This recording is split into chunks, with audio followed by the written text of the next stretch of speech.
Assalamualaikum, nama saya Nurul Ikmah Elisa binti Jusmin, dan dalam video ini saya beserta ahli kumpulan saya yang lain akan membentangkan tentang sistem pendidikan berasaskan peperiksaan berdasarkan persepsi mahasiswa UiTM dan institusi pendidikan tinggi di Malaysia. Ahli kumpulan kami terdiri daripada Nur Ashikin, Nur Asni, Syafiqah Syahira, Nakibah dan Ikmah Elisa. Berdasarkan David Payne tahun 2003, pentaksiran merupakan satu proses pengumpulan maklumat, menginterpretasikan maklumat atau memberi nilai kepada sesuatu maklumat serta membuat keputusan berdasarkan interpretasi yang dilakukan ke atas maklumat tersebut. Manakala menurut Banks tahun 2005, beliau mendefinisikan pentaksiran sebagai maklumat penilaian keseluruhan pelajar yang diperolehi dalam pembelajaran. Definisi yang diberikan oleh Banks memperlihatkan penilaian wujud dalam pentaksiran. Secara keseluruhannya, penaksiran merupakan satu proses pengajaran dan pembelajaran yang melibatkan aktiviti mengumpul, merekod, menghurai, menganalisis, menterjemah dan menafsir maklumat yang bertujuan untuk membantu pihak-pihak berkepentingan membuat keputusan pengajaran dan pembelajaran yang berkesan. Pentaksiran merupakan satu proses mendapatkan maklumat dan seterusnya membuat penghakiman serta pertimbangan tentang produk sesuatu proses pendidikan. Pentaksiran juga merupakan satu proses untuk mendapatkan gambaran tentang prestasi pembelajaran seseorang dalam sesuatu subjek ataupun aktiviti pembelajaran. Istilah peperiksaan pula mempunyai makna yang berbeza, yang mana semuanya bergantung kepada konteks situasi. Dalam bidang pendidikan, peperiksaan adalah ujian untuk menunjukkan pencapaian dalam pengajian, yang mana peperiksaan ini berbentuk tulisan ataupun lisan. Peperiksaan juga merupakan penyelidikan, analisis, pengiktirafan, penerokaan, kajian dan penyelidikan. Kajian kami ini mempunyai dua objektif utama, iaitu yang pertama adalah mengenal pasti implikasi sistem pendidikan berasaskan peperiksaan di Malaysia, dan yang kedua adalah menghuraikan kewajaran sistem pendidikan berasaskan peperiksaan di Malaysia. Pembentangan yang seterusnya saya akan serahkan kepada ahli kumpulan saya. Baiklah, terima kasih saudari. Seterusnya bersama saya dalam hasil kajian soal sidik yang telah diedarkan pada responden yang terdiri daripada kalangan para pelajar IPT, terutamanya UiTM. Soalan ini telah diedarkan selama beberapa hari dan memiliki selama 70 orang responden. Baiklah, seperti yang lihat di belakang sini, berdasarkan hasil soal sidik, majoriti yang menjawab soalan ini merupakan pelajar yang berada dalam kalangan umur 22 sehingga 24 tahun, iaitu seramai 54.3%. Kedua, ketinggi merupakan pelajar yang berumur 18 hingga 21 tahun, iaitu 44.3%, manakala yang terendah terdiri daripada pelajar yang berumur 25 ke atas. Seterusnya, berdasarkan carta yang dipaparkan, selama 70 orang responden merupakan pelajar IPT yang daripada UiTM, UKM, IIUM, UTHM, USAS, UUM dan UNIMED. Berdasarkan carta di belakang juga memperlihatkan pelajar semata lima merupakan responden tertinggi dalam menjawab kajian soal selidik yang telah diedarkan, mencatat sebanyak 44.3%, iaitu seramai 31 orang. Manakala kedua terbanyak itu terdiri daripada pelajar semester 3 yang berjumlah seramai 22 orang, manakala semester 4, 6, 8 dan akhir mencatat seorang sahaja pelajar. Dan seterusnya, hampir 94.3% daripada 100% merupakan pelajar yang mengambil ijazah sarjana muda. Pembentangan seterusnya. Terima kasih saudari. Baiklah, saya akan teruskan pembentangan dengan menjelaskan kepada anda 5 kesan baik pendidikan terhadap sistem pendidikan di Malaysia menurut persepsi mahasiswa Institut Pengajian Tinggi. Kesan baik yang pertama ialah para pelajar yang ingin mendapatkan keputusan yang cemerlang, mereka akan berusaha untuk belajar dengan bersungguh-sungguh sehingga mereka dapat apa yang mereka impikan. Hal ini kerana untuk mendapatkan keputusan yang cemerlang adalah amat sukar. Jadi mereka akan lebih fokus dalam pelajaran di dalam kelas dan mereka akan sering mengulang kaji pelajaran, juga membuat latihan dan lebih banyak bertanya sekiranya mereka kurang faham terhadap satu-satu perkara. Seterusnya, kesan baik yang kedua. Sistem pendidikan yang berasaskan peperiksaan ini akan membenarkan pelajar untuk mereka mengetahui kesalahan dan juga kelemahan mereka masing-masing. Hal ini dapat dilaksanakan melalui peperiksaan lampau yang telah mereka lakukan dan mereka akan membuat pembetulan terhadap kesalahan yang mereka buat dan kesalahan tersebut pasti tidak akan diulangi pada peperiksaan yang seterusnya. Dan satu perkara lagi, mereka dapat mengenal pasti kesalahan ataupun kelemahan diri masing-masing dalam peperiksaan apabila mereka seringkali membuat latihan soalan-soalan peperiksaan pada tahun lepas atau lebih dikenali sebagai past year question. Peperiksaan dalam sistem pendidikan Malaysia dapat dijadikan sebagai kayu ukur untuk menilai kebijaksanaan pelajar dalam bidang akademik. Hal ini dapat dibuktikan melalui secara tulisan dan lisan. Tulisan iaitu dengan adanya slip keputusan ataupun sijil, dan secara lisan melalui penerimaan anugerah kecemerlangan pelajar. Seterusnya, kesan baik peperiksaan dalam sistem pendidikan di Malaysia menurut persepsi mahasiswa yang keempat ialah sistem peperiksaan ini memudahkan pelajar untuk melanjutkan pelajaran ke peringkat yang lebih tinggi. Hal ini dikaitkan dengan poin yang ketiga iaitu peperiksaan sebagai kayu ukur untuk menilai kebijaksanaan pelajar dalam akademik. Apabila pelajar mendapat keputusan dalam bidang akademik, contohnya pelajar ini mendapat 10A dalam SPM, maka apabila pelajar itu hendak melanjutkan pelajaran ke peringkat yang lebih tinggi sama ada dalam asasi ataupun diploma ataupun matrikulasi, pelajar tersebut akan menggunakan keputusan 10A tersebut untuk melanjutkan pelajaran. Maka sistem peperiksaan inilah, dengan adanya slip keputusan ini, pelajar dapat melanjutkan pelajaran ke peringkat yang lebih tinggi dengan lebih mudah mengikut kelayakan masing-masing.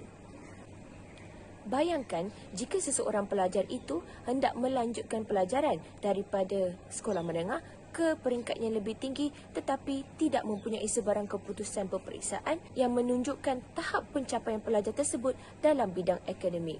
Sangat sukar, betul? Yang kelima ialah peperiksaan dalam sistem pendidikan di Malaysia menurut persepsi mahasiswa Institut Pengajian Tinggi. Yang kelima ialah peperiksaan dapat mewujudkan persaingan yang sihat dalam kalangan pelajar.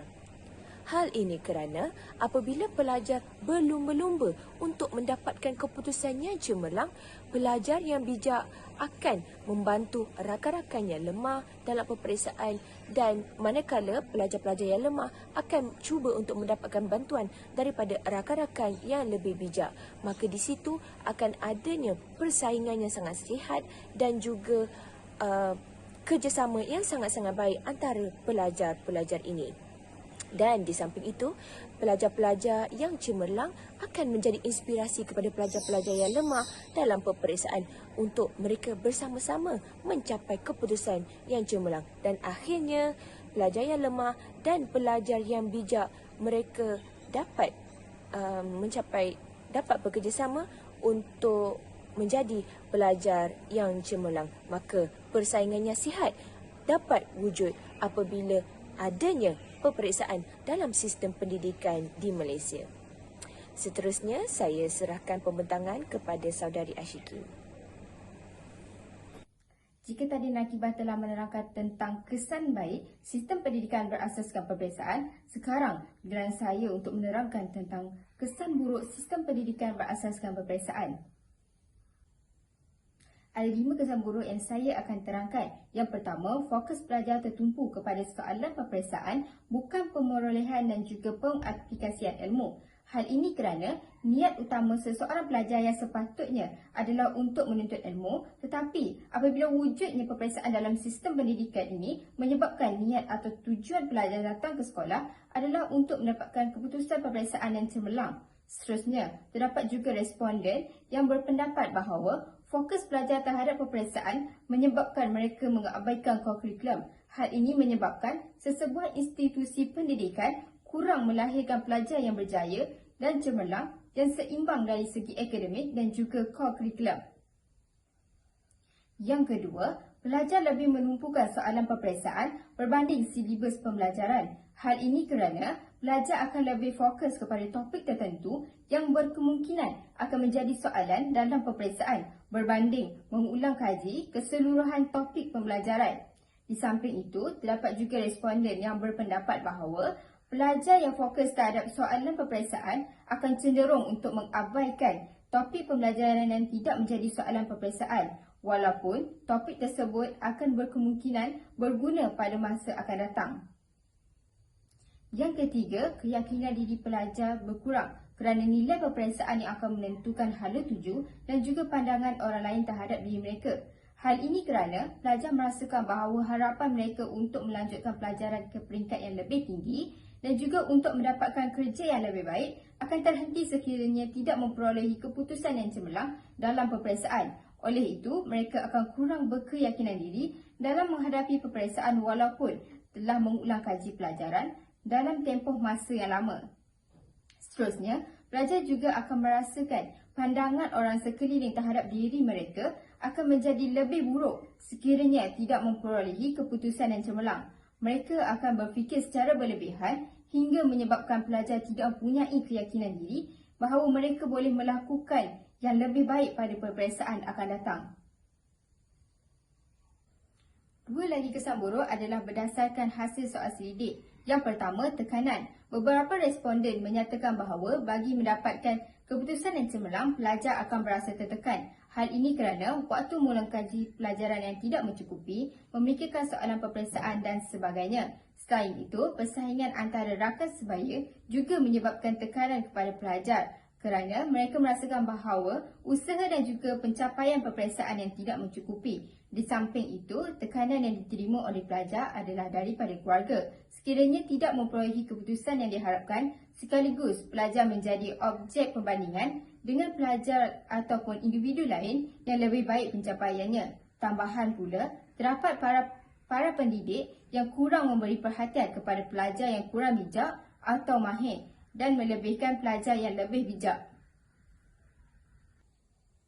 Yang terakhir, mudah putus asa. Beberapa responden menyatakan bahawa pelajar akan mudah berputus asa sekiranya pelajar gagal menangani tekanan dalam sesuatu subjek pembelajaran yang lemah dan mendapat keputusan akan nilai yang rendah walaupun telah berusaha lebih keras. Hal ini kerana pelajar kurang mendapat dorongan daripada orang sekeliling hingga mereka kehilangan semangat dan juga minat dalam pembelajaran. Tambahan lagi, rasa putus asa ini juga menjadi asbab kepada pelajar untuk meniru kerana mereka merasakan bahawa usaha keras juga tidak dapat menghasilkan nilai yang lebih baik. Di samping itu, pelajar yang telah berputus asa dan kehilangan minat belajar akan menyebabkan mereka nekat untuk berhenti belajar sebelum ataupun selepas sijil pelajaran Malaysia SPM dan meneruskan kehidupan dengan bekerja. Hal ini kerana mereka merasakan tiada harapan untuk mereka berjaya sekiranya melanjutkan pelajaran. Saya akan mempersilakan pembentang yang seterusnya. Baiklah, saya sebagai pembentang terakhir akan merumuskan hasil kajian yang telah dibuat oleh kumpulan kami berkaitan dengan sistem pendidikan berasaskan peperiksaan di Malaysia berdasarkan persepsi pelajar IPT. Kajian ini dapat dirumuskan bahawa sistem pendidikan berasaskan peperiksaan ini telah terbahagi kepada dua, iaitu kesan baik dan kesan buruk. Seperti yang kita ketahui, rakan pembentang sebelumnya telah menerangkan apakah kesan baik dan kesan buruk sistem pendidikan berasaskan peperiksaan di Malaysia berdasarkan persepsi para pelajar IPT. Oleh itu, rata-rata pelajar IPT telah memilih bahawa kesan baik yang dapat dilihat sekiranya sistem pendidikan sebegini dijalankan adalah para pelajar dapat mengetahui apakah kesalahan yang telah mereka lakukan dan seterusnya dapat memperbaiki kesalahan tersebut. Manakala untuk kesan buruk pula, ramai yang telah memilih bahawa keyakinan diri seseorang pelajar itu akan merosot jika sistem pendidikan berasaskan peperiksaan ini masih lagi diteruskan. Hal ini kerana mereka merasakan bahawa nilai peperiksaan itulah yang akan menentukan hala tuju serta pandangan orang lain terhadap diri mereka. Namun begitu, majoriti pelajar IPT masih sangat bersetuju dengan kenyataan bahawa sistem pendidikan berasaskan peperiksaan ini mampu meningkatkan prestasi serta kefahaman para pelajar dalam bidang yang mereka ceburi. Oleh itu, kesimpulan yang dapat dibuat berdasarkan hasil penyelidikan kami berkaitan dengan sistem pendidikan berasaskan peperiksaan di Malaysia menurut persepsi para pelajar IPT sangatlah wajar diamalkan. Baiklah, itu sahaja yang dari sekumpulan kami. Sekian, terima kasih.